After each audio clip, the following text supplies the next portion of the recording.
Welcome to A Shot Between the Reels. My name is Dan, and on this side... My name is Brendan. Hey, Brendan. Hi, Dan. It's good to see you, me old macker. I know. I bet you're looking forward to this evening, aren't you, really? Always. Always. One of the genuine highlights of the week. Of course. Of course. Spending time with you, Brendan, and a computer. So, because to be with someone now, essentially you have to have a computer with you to be able to do that. Basically, that's it. That's the going standard these days. Yes, yeah. It is. It's essential. It's essential. So, anyway, we are going to have a frank discussion about a film, as we always do. Brendan, tell us, what is tonight's film? Tonight, we will be discussing Straight Outta Compton. Wow, Straight Outta Compton. What is this? 2015. 2015. I know. I was looking. I was like, wow, 5 years, and I think I hadn't. Apparently, I just somehow did not get around to watching this film. Same. Neither of us had seen this, had we? So, yeah, 2015. It's been out a while. Obviously, it's a biographical film, a biopic of the kind of the start of N.W.A, the rap group, and kind of the early years, or it's kind of the years of the group. Yeah, they aren't around that long, really. No. So you kind of see them sort of go in different directions. It's their formative years, so it's just before they form, and then it goes up to basically the point where they split. Yeah, effectively, and then it's a little bit after then, isn't it? Really? So yeah, you kind of get a bit of where those kind of each of those people end up going towards as well.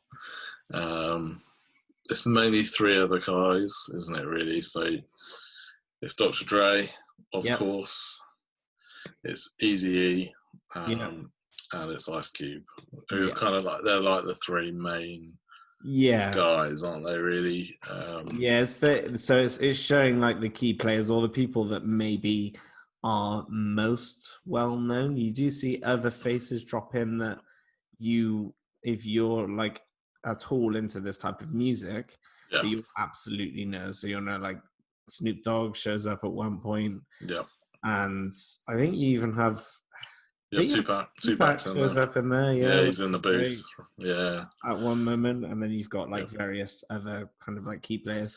They probably play down MC Ren and DJ Yella a little bit in this, I think, but I think they probably wouldn't mind that, to be honest. But if you ask them, I bet they probably wouldn't mind. So maybe generally, I think those other three are kind of the ones that kind of certainly take the imagination.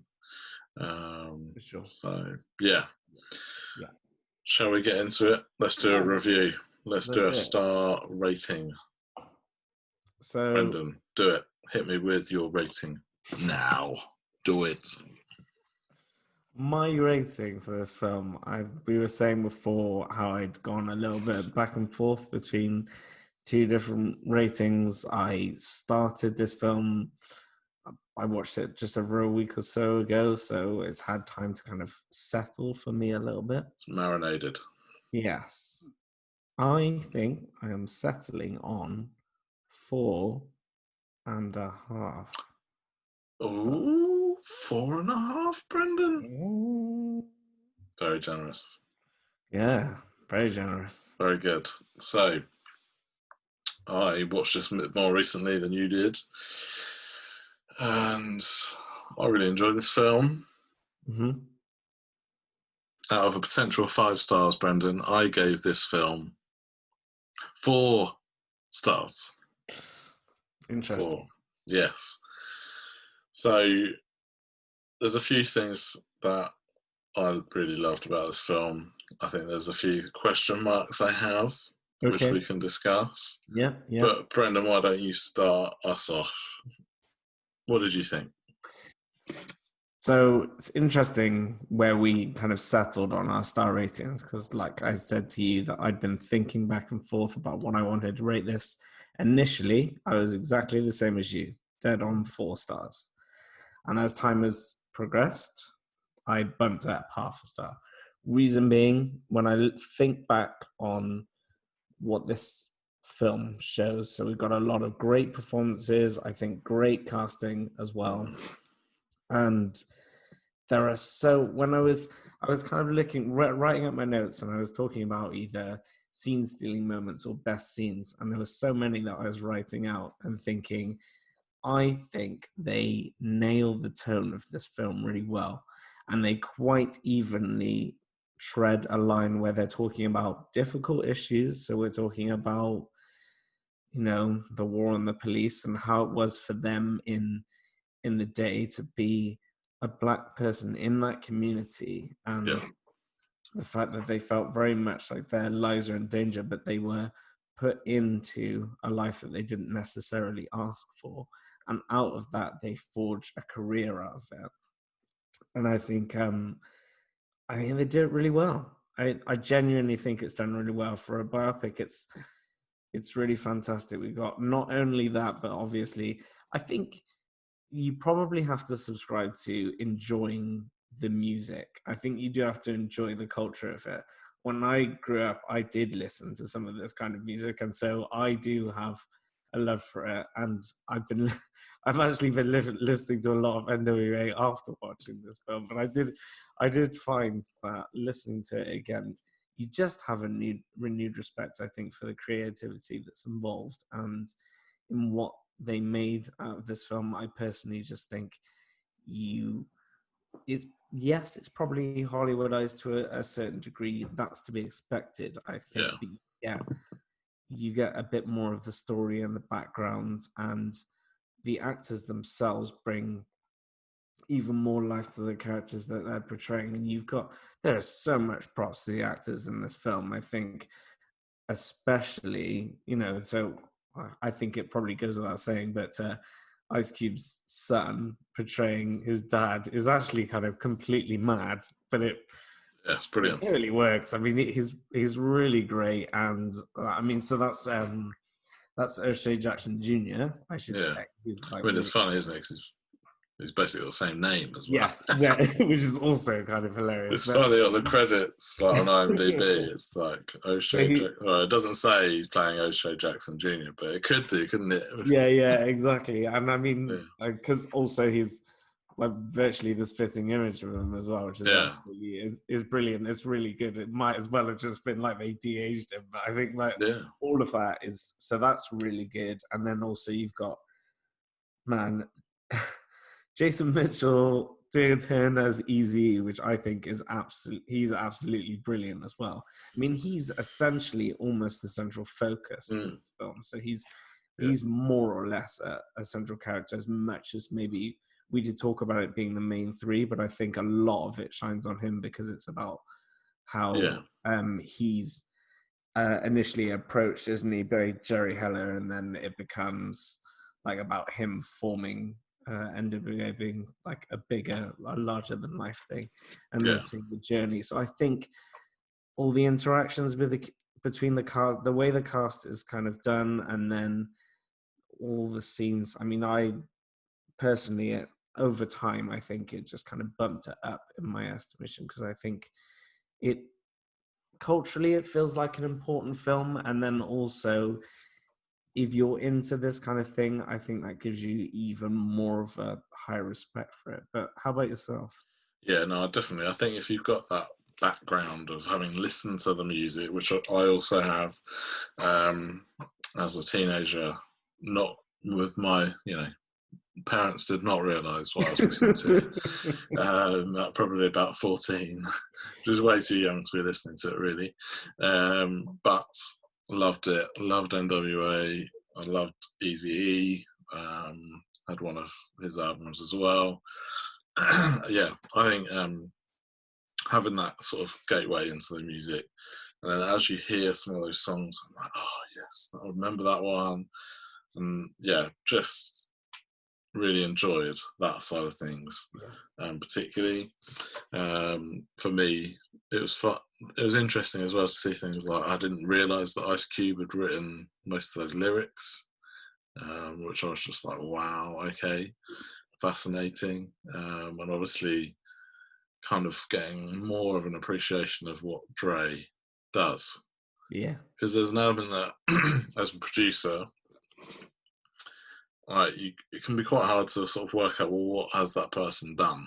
You know, Yeah. how Yeah. much of it is their work? Yeah. But when you see some of, like, certainly in the live shows as well, and you see him actually DJing and cutting and all that stuff, it Mm. is like, if it's just incredible, insanely talented, and obviously he's just a megastar, really, in terms of music.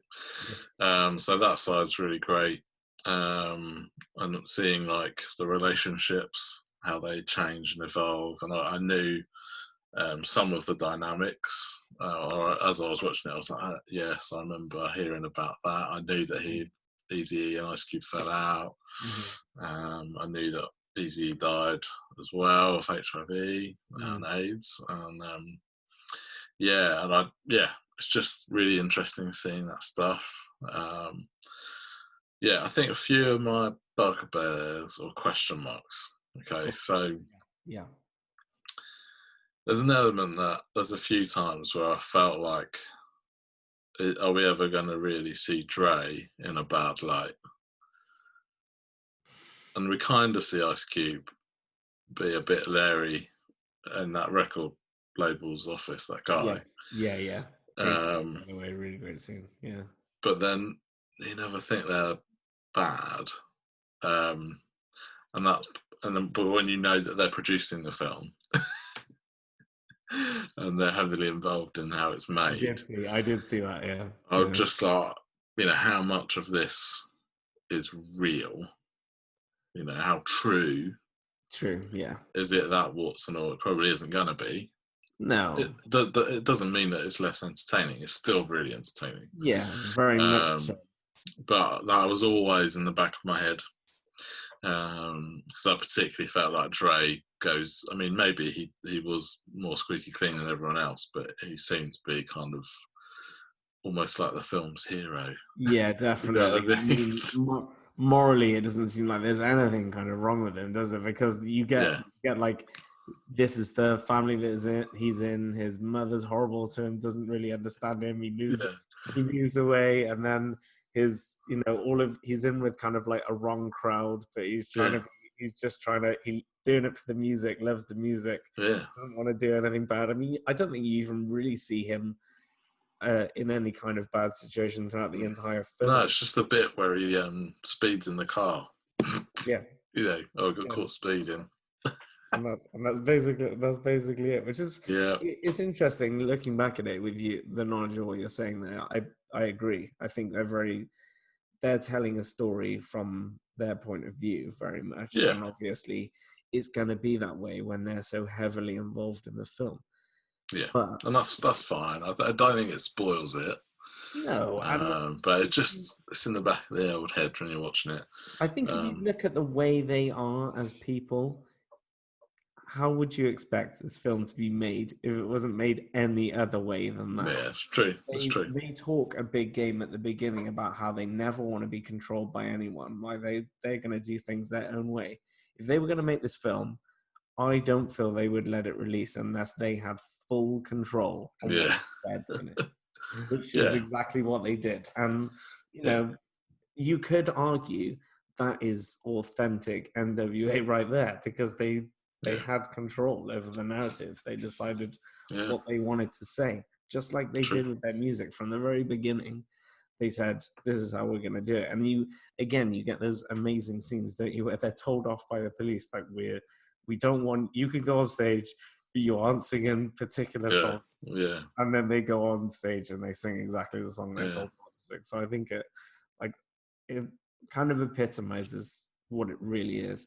And love it or hate it, I think this is probably not going to be a film that I think some people would just outright not watch it because it really yeah. It isn't. won't appeal to them. Yeah, Yeah, which I get. fair enough. Yeah. I think one of my other things, I think it might have been a touch long, just a little bit long. Um, but it does go quite quickly, to be fair. and it is Yeah, entertaining. absolutely. Um, I think it kind of zips around a lot, even yeah, regardless of it being long. It probably could have, they maybe could have trimmed some of the fat, I think, from certain areas of it. Maybe. yeah. I mean, they like the little cameos, like we said, like we saw Snoop and we saw Tupac, and like, yeah, you probably don't need those, but then they're kind of fun, aren't they? Yeah. Yeah, one of the other things that I kind of couldn't quite get my head around was Paul Giamatti. Now, I really like Paul Giamatti. I think he's great, Yeah. but there are moments when he's acting where you feel like, oh yeah, this is Paul Giamatti. You know what I mean? It's like he is so himself. It feels like it in some roles that he stops being the character he's portraying. Is that just because he basically doesn't put on accents? I don't know what it is, but it He just, more or less sounds like himself. I mean, maybe he's just got almost like too much presence. You know what I mean? Like, I mean, he is a very strong actor to yeah, put alongside these people, these young actors. yeah, and he's by far the most experienced there, isn't Yeah. he? Like by a country mile. And you can tell because I made note of a few scenes which I really liked, and at least a couple of those were scenes that he was in. So when Yeah, I mean he features quite heavily after a certain point in the film anyway, yeah, but the scenes where you've got, so I think one of the more standout scenes is when the police are at the recording studio amazing. when they're laying down the tracks, and then they come outside and they lay them down on the ground, and he comes outside and says, you can't Yeah, kind of just get involved with these kids and say these things just because they're black. And then there's all of that fallout, which I actually think is a fantastic scene because it's yeah, like it is. you really feel the emotion in the moment, and they're almost powerless, and all of the words that are thrown about in that are really, it's really heavy, it's really thought provoking, and Yeah, great scene again, but a Paul Giamatti scene, and then you've got another one where they're doing like, it's quite funny, but the diss tracks that are going yeah, back yeah. and It's forth great. between Ice Cube and Eazy, and then when you have him, they're listening to it, aren't they? When they're listening to Ice Cube's track being laid down, and then they are. Some of them are like, "Oh, I really like it." And he's like, "Oh, you can't comment on any of that, like Yeah, on the beat or the words, or just kind of laughing at it." And then yeah, he's like, Paul's just going completely mad and fuming because yeah. it's Well, straight. I think in that scene you see how sort of selfish he is because Yes, yeah, you're listening to that song and like Cube's going real heavy on Easy E, yeah, very homophobic, quite graphic, yeah, and they're sitting there listening to it. All of a sudden, Cube like starts being anti-Semitic, and he turns it off. yeah, You know, like he can't listen to that. You yeah, know, that's too far, yeah, and that's when you know, well, you know, kind of all along that this guy's not going to be good. yeah. No, Um, no, but yeah, definitely. No. I agree. That scene certainly outside the recording studio. Wow. Yeah, And there's a few of those moments when the police, certainly when they confront the police at different points, yeah, yeah. really kind of tense, brilliant. Um, yeah, excellent. I thought some of like the party sequences and there's the one scene in the hotel room. Oh, Oh when my they're on word! tour, I did write it down. I did write it down. and yeah, you're kind of like, oh, where's this going? Because they're like, obviously, there's a lot of girls, and all of them in a big hotel room, Yeah. different things going on, and then you have It's these two actually, it's guys. such a really good shot because it kind Yeah, of sweeps between all the different yeah, members of the band and all like various levels yeah, of undress or things that are kind of basically happening, which is really funny. And then it kind of ends with them yeah. bursting out of the hotel Out room. the other side And you've door got with guns. the guns, chasing off those two guys, which was amazing. Really entertaining. It's good. It's really good. Yeah, I think we probably, well, we both really enjoyed this. I probably would watch it again at some point, but Yeah. I think the other thing that for me, I went back and I've listened to the music and I've really enjoyed that. And I think I probably enjoy the music even more than I would enjoy the film, if that makes sense. Yeah, I think And so. it's Yeah, nice. so It's nice, kind of like seeing. I suppose it's almost nerdy, effectively, I would call it. yeah, Watching them, even though these aren't the real people, yeah, but watching the idea of them forming the tracks and talking about them, and yeah, when the beats are coming in and making fun of each other. But when you start actually seeing them record the music, I really enjoyed it, because I just thought definitely. maybe. And I was thinking as well, I was thinking, if 15-year-old Dan was the one who saw this film, like if this came out when I was 15, Yeah, this would have been my favourite film yeah, yeah, by a country mile. yeah. Instead, it came out when I was, what, 28. So, yeah, no, it didn't really work. Anyway, I enjoyed this. You enjoyed this. I It's a did. big I did. thumbs up from us. It is. If you've not listened to any N.W.A and you like rap music, I don't know how you haven't listened to it. So you need to go and check that out now. I think that's another thing. You kind of see just how influential they were as well. Yeah, absolutely. Because they That basically massively formed comes through. everything that came after just had a general feel of what they originally started. Yeah, It's so definitely a big deal. If you like rap music, gotta watch it. You probably already have if you do. But definitely an entertaining watch. Interesting stuff. mhm. So a big thumbs up from us. Bro, Brendan, it's been a pleasure, as always. Always done, always. It's time to say goodbye to our loyal viewers. Goodbye. Bye.